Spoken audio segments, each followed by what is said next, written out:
Good afternoon and welcome. I'm Monica Hopkins, the Executive Director of the ACLU of D.C. The ACLU of D.C. has been working really hard over the last year to develop a strategic framework. We have 4 strategic priority issues: freedom from discrimination, criminal justice reform, the First Amendment, and statehood. On September 27th, my colleagues spoke at our membership meeting about freedom from discrimination, in particular, our work around the mental health crisis response in DC. Today, we will be focusing on the First Amendment. The First Amendment lays a critical foundation for our rights. It includes freedom of speech, freedom of religion, both of the government establishing a religion, and the freedom to practice a religion, freedom of the press, freedom of assembly, freedom to petition the government. Here at the ACLU of DC, we fight for all of those rights for anyone who lives, works, and visits DC. It's important to note before we dive in that while the rights guaranteed in the Constitution are set, the reality of who gets to safely access these rights is not. Over the course of the ACLU's history, we've at times taken case to defend those who we've disagreed with in an attempt to protect this freedom unequivocally. There have also been times where we've decided that it's better if the ACLU doesn't get involved. It's a situation that we constantly discuss, similar to the question of what is the role of the ACLU? I'm excited to bring this conversation here and to give our supporters a look into some of our thoughts. I'm also really delighted to be joined in conversation today with 2 of my colleagues. Art Spitzer is our senior counsel, and Michael Perloff is our staff attorney, both of whom work in our legal department. Welcome, Art and Michael. We mentioned one of the rights being freedom of assembly. DC is known as the protest capital of the nation, and people come from all around the country to exercise that right here in our city. Art, you've been with the ACLU for 43 years. Notably, you were lead counsel in a case in Pershing Park more than 20 years ago, when over 400 protesters faced mass arrest. Can you tell us about that case and how protest rights were impacted afterward? Sure, thank you, Monica. And part of the story is that they weren't 400 protesters, they were some protesters and hundreds of people who just happened to be there. This happened in Pershing Park in 2002. There was a small demonstration against the World Bank being held there. Pershing Park is near the White House, right next to Freedom Plaza. The police decided to arrest everyone who was there. The word we use is kettled. They kettled them all behind a police line, and they wouldn't let anyone leave. And then they arrested them one by one. And part of the problem was lots of the people there were just people watching the demonstration, people passing by, people on their way to work. The lead plaintiff in the case we filed was a Justice Department lawyer who stopped to look on her way to the Justice Department to begin her workday. No order to disperse had been given. People who tried to leave were not allowed. And once they were arrested, they were transported to the DC Police Department training facility down at Blue Plains, where they were held in some cases for up to 30 hours, restrained by zip ties between one wrist and the opposite ankle, so that they were hunched over in a very uncomfortable position that only gets more uncomfortable the longer it goes. Even to use the restrooms, they had to hobble over there in their zip ties. They were not given access to lawyers. There were no phones there, or very few. There was very little water. We filed a lawsuit on behalf of 7 of the people arrested. In addition to the Justice Department lawyer, we represented a retired military colonel who had gone down to the demonstration with his daughter to make sure she was safe and that they didn't get arrested. And they both got arrested. After some litigation, we settled our case in a very significant kind of a way.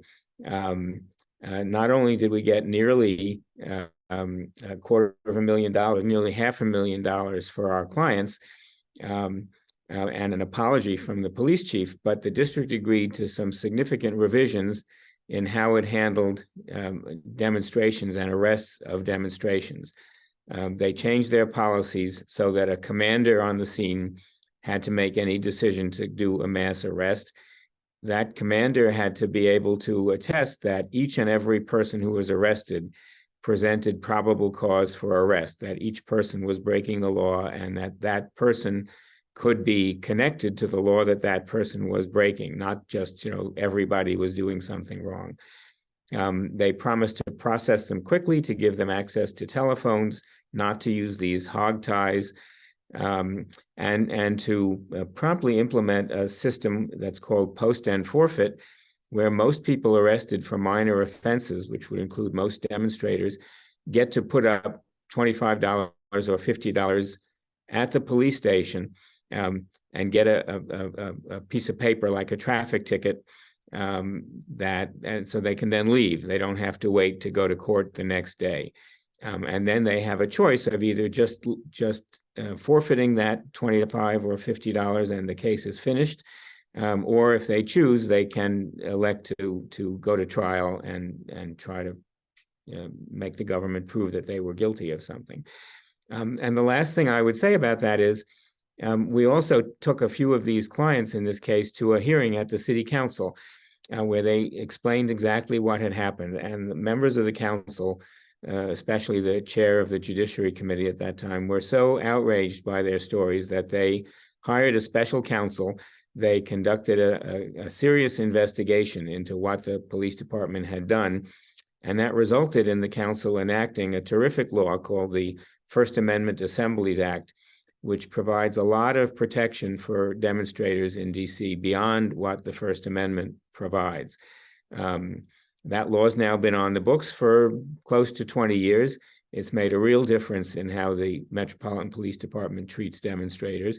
And we've offered it around the country as potential model legislation for other cities and states to adopt.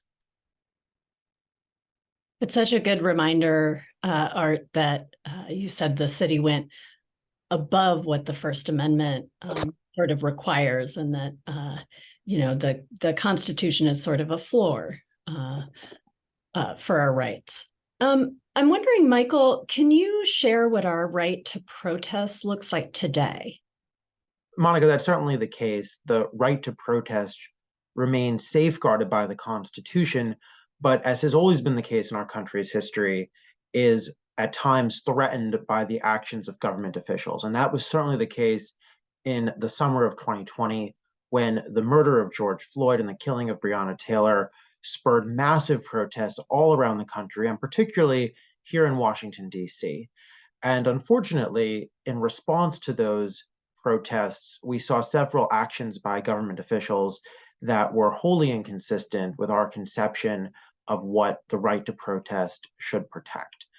And several of those incidents have given rise to ACLU D.C. lawsuits. And I'd like to just talk about two of those to illustrate the threats that we face and the way that litigation and advocacy can vindicate and protect the rights when they are in jeopardy. So one of those cases, and likely the most prominent incident, happened at Lafayette Square on the evening of June 1, 2020, where there were large groups of protesters assembled in Lafayette Square near the White House.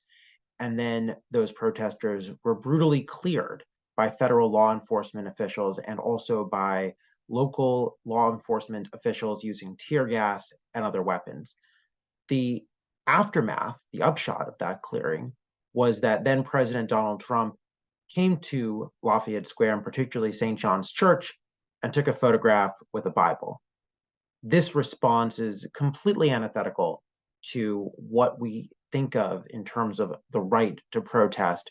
And as a result, we sued and were able to secure a partial settlement in the case, representing a large group of protesters and organizations, including Black Lives Matter DC.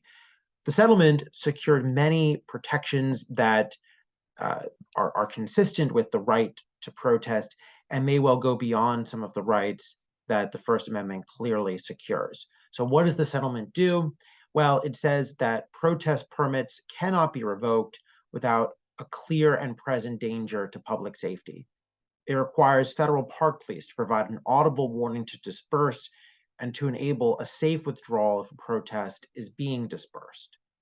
It requires park police to wear clearly visible identification and prohibits them from intimidating protesters by displaying gas masks or shields. And it prescribes discriminatory policing based on race, color, sex, national origin, religion, sexual orientation, gender identity or expression, disability, or viewpoint. All of this is a welcome set of changes, and again reflects the importance of not just trusting the rights as written, but vindicating those rights through litigation and advocacy. Another incident that occurred in the summer of 2020, and indeed on that same evening, June 1, was the National Guard's use of a low-flying helicopter to intimidate and disperse protesters who were in the area of Gallery Place and Judiciary Square. Now, this tactic of flying a helicopter low is quite terrifying. It's one that's used in battle zones around the world by United States Armed Forces to disperse enemy combatants. It can result in extremely powerful winds, storm force winds that had, in this case, had the power to tear signs off buildings and limbs off trees. And for our client, the experience of having these winds and these helicopters that were generating them so low above her head, indeed at one moment just 45 feet above the protesters' heads, was extremely terrifying, extremely disorienting, and resulted not only in physical injuries, but also in serious emotional distress. We filed a lawsuit on behalf of our client, Julia Dashtimarova, and have been able to reach an agreement in principle with the government that we hope will send a message that these types of tactics that are used in the battlefield, have no business being used against demonstrators on the streets of Washington, D.C. or anywhere else in the country. Michael, it's such a good reminder that, we can't just let the First Amendment stand as words on a piece of paper, that we are constantly sort of looking at how does the First Amendment apply in these cases, and how can we exercise those rights in order to protect them. At the ACLU, we value the First Amendment as the foundation of our individual rights, and we also recognize that right as we exercise it applies to everyone, even people with which we disagree. And the ACLU has had a long history of representing clients whose speech we may personally find offensive. I'm wondering if you can help give a historical context about how the ACLU has represented clients which people might consider to be controversial. Sure. Let me start with a case that's become quite famous, that was brought by the ACLU of Illinois in 1978, and it's known as the Skokie case because it arose in a suburb of Chicago called Skokie, which was heavily populated by concentration camp survivors, people who moved here as refugees after World War II. And remember, 1978 was only about 30 years after the end of World War II. A group of American Nazis, that's what they call themselves, the American Nazi Party, decided that they wanted to hold a march down the street in the middle of Skokie. The city council of Skokie thought this was a horrible idea and refused to give them a permit and advised them they'd be arrested if they marched. They contacted the ACLU, and the lawyer at the ACLU of Illinois who became the lead counsel in their case was a guy named David Goldberger, who happened to be Jewish, but who believed very strongly, as we do, that the First Amendment has to protect everybody. And David, by the way, is now retired and living in Silver Spring, so he's part of our community. The ACLU went to court.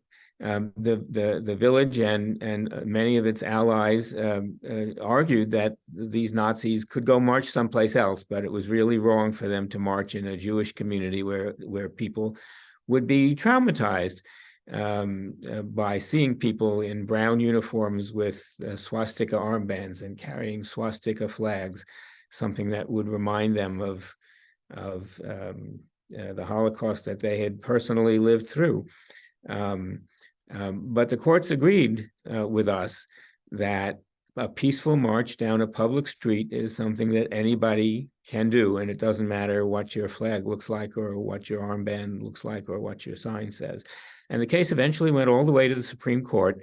There was not a full opinion. It was what we now call the shadow docket. The city tried an emergency motion to get the Supreme Court to block the march, and the court refused. And so the permit was eventually issued. And as it turned out, the Nazis decided not to go forward with their march anyhow, and they marched in some other place. But they won the principle, which we think is important. And we've often cited that case in support of our own representation of unpopular demonstrators. And there's one in particular that I would mention that we've had right here in D.C.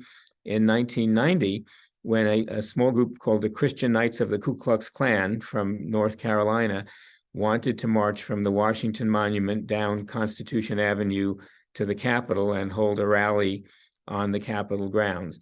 And the D.C. government said, no, thank you. And by way of excuse, it said, we can't guarantee your safety. The people of D.C. are going to rise up and make it unsafe for you to have this march.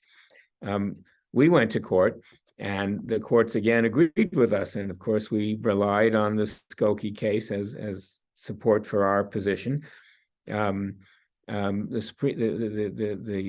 U.S. District Court here, and eventually the Court of Appeals for the D.C. Circuit, agreed that this Klan group had a right to have their march. There were very few of them. They drove up from North Carolina. There were maybe a dozen or 14 Klans members, and about 1,000 D.C. police were mustered out, and Capitol Police and Park Police to protect their route from the Washington Monument to the Capitol. There was some jeering. There were a couple of rocks thrown. One police officer got somewhat injured, but not enough to require hospitalization, as I recall.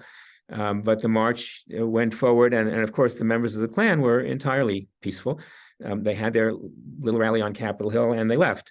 They got to express their views in the way that they wanted. And of course, counter demonstrators in DC were welcome to line the route and to hold up their own signs and to boo.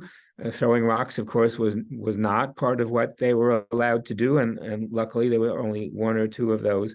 But we certainly felt that the First Amendment had been vindicated in that situation too, and the city lived through it. Things went more or less back to normal the next day, and we've had, of course, thousands of demonstrations in DC since then, and hopefully the DC government now understands that, and I think they do, that they don't have the option to deny permits because somebody's speech is unwelcome, even if they think there may be significant counter protest. Thanks for that history, Art, both sort of as part of the ACLU as a set of affiliates in Illinois, but also right here in DC. And, you said something in there about, you sort of use one win in a legal case to defend the same principle in other cases. And, it's really important to remember that because, what one person might find controversial, another person might not, but it's really this principle that we are defending, that all people should have the right to speak and petition their government, and all of these pieces of the First Amendment.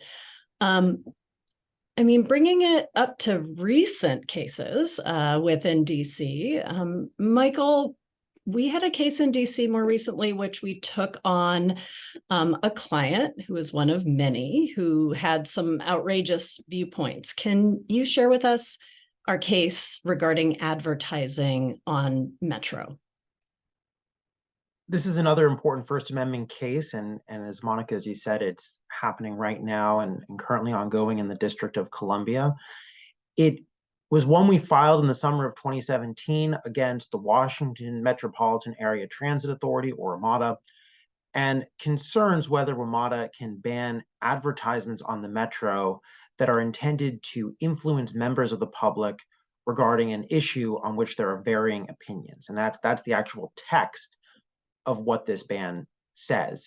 The ban also says that there is a restriction on advertisements that, again, are intended to influence public policy. What do these phrases mean? These phrases mean that there's vast restrictions on the type of political and issue-oriented speech that can be displayed on the Washington public transit system. As a result, the ACLU, concerned about this incident, represented 4 clients that were barred from posting advertisements, 4 clients who have drastically different politics. One of the clients, CareFem, is a reproductive health organization, a reproductive health clinic. It provides abortions and the abortion pill. Another group is PETA, the People for the Ethical Treatment of Animals. The third is actually the ACLU itself. We wanted to post an advertisement that literally contained the text of the First Amendment, but were prohibited from doing so. And the fourth, and this is the client that Monica was referencing, is Milo Worldwide LLC, which is a company that is operated by Milo Yiannopoulos, who is a professional provocateur and has expressed many views about women, LGBTQ people, immigrants, that we at the ACLU find abhorrent, and so abhorrent, in fact, that we have devoted vast resources to challenging the implementation of those views in other contexts to protect the rights of women and LGBTQ people and immigrants from the kind of policies that Mr. Yiannopoulos might want to see enacted. And yet, even though we disagree with those policies and with those views, we as an organization still took the position that Mr. Yiannopoulos' organization has the right to say those points and to express those views in the public square. And that's because we wanted to protect the constitutional principle at hand. That is, that the government, in this case WMATA, cannot censor our speech just because it doesn't like what we have to say.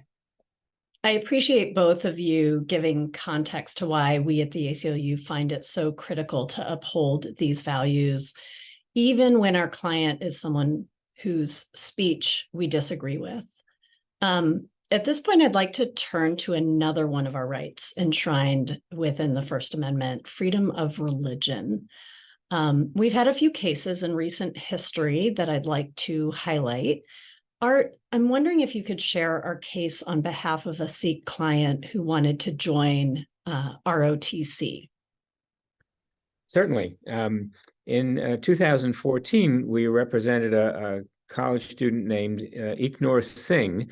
As his last name suggests, he's a member of the Sikh religion, and Sikhs believe a central part of their religion is that men should not cut their hair, should not shave their beards, and should wear a turban at all times. These 3 things are central tenets of the Sikh faith. And young Mr. Singh was following those tenets at college. His beard wasn't, very impressive yet as a college sophomore, I think he was, but it was getting there. In any event, he certainly did not want to get rid of it. And he wanted to be in ROTC, the Reserve Officer Training Corps, to prepare for a career in the Army. And the Army said, no, part of being in the Army, especially part of going through basic training, is that everyone has to lose their individual identity and become basically an automaton. you have to look like everyone else, you have to follow orders like everybody else, and we're not going to make this kind of accommodation. He came to the ACLU, and we filed suit. We did this case together with the national ACLU, and it was filed here in D.C., even though he was a college student on Long Island, because you can always sue the U.S. government in D.C. And so we've done a lot of cases over the years representing people who are actually elsewhere in the country, but whose civil liberties and civil rights are being denied by some branch of the federal government. We were able to, the Army, in addition to just saying everyone has to look the same, they also said there's a safety problem with your beard. If you're in a situation where you need to put on a gas mask because there's toxic atmosphere around you, the beard might cause a leak in the seal between the mask and your face, and that would be a problem for you and for the rest of your troop.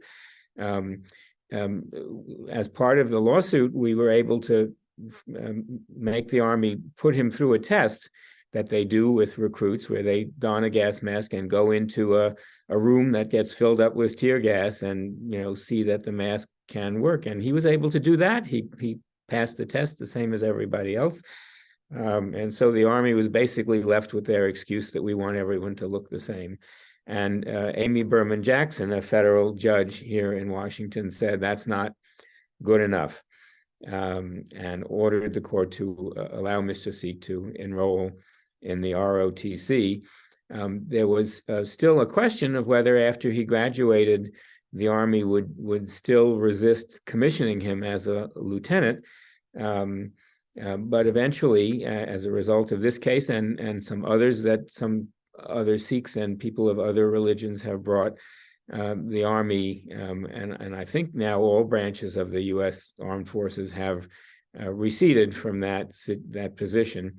And there are indeed Sikh officers we know in the service who have served with great distinction, and their beards and their turbans have not been a problem. They have figured out a way that they can put their insignia of their rank and so forth right on their turban, the same way you might put it on another kind of a head covering. So that also has been, I think, a fairly long-lasting victory that we were proud to be able to help with. I love how this is another example about how one of our cases leads to a resolution, not just for our client, but sort of a systemic change on other people exercising their First Amendment rights who might be in a similar position. And for those of you who might not know, I want to note what Art said about Mr. Singh's case being an example of how we at the ACLU of D.C. Affiliate partner with our national office, the National ACLU, that Mr. Singh lived in New York, but the case was filed here in the District of Columbia since it was related to the practices of the U.S. Army. We feel like we're pretty special here in D.C., seeing that the district court is here. We are unique in the ACLU affiliate family. While we protect the First Amendment rights of people who live in the district and visit the district, since DC is home to these federal agencies, as Art kind of touched on, our work often has a nationwide impact.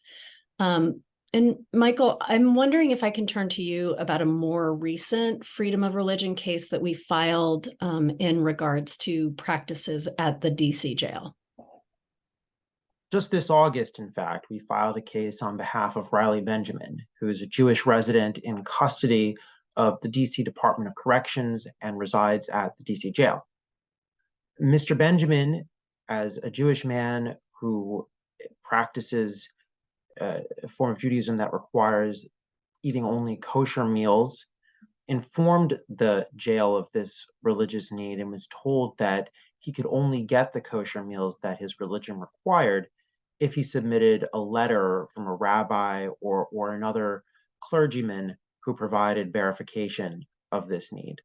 Now, that sort of requirement is more than what the First Amendment's free exercise clause allows the government to demand when assessing whether or not to respect someone's religious needs and religious beliefs. And so we sued on those grounds. Unlike some of the cases we've talked about today, this one was able to result in a quick resolution. In response to our suit, the Department of Corrections changed its policy so that kosher meals are provided on a sincerely held religious belief.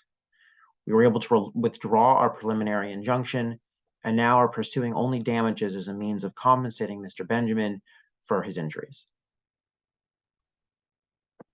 While previous cases have taken years to resolve, I appreciate this as an example of how sometimes the act of filing a case can lead quickly to a policy change from the government. And the cases today, even in this very short time, are only a fraction of the First Amendment work that we've taken on at the ACLU, both locally here at the ACLU of D.C. and ACLU National. I invite those of you watching today to head over to the ACLU DC website and learn more about this work.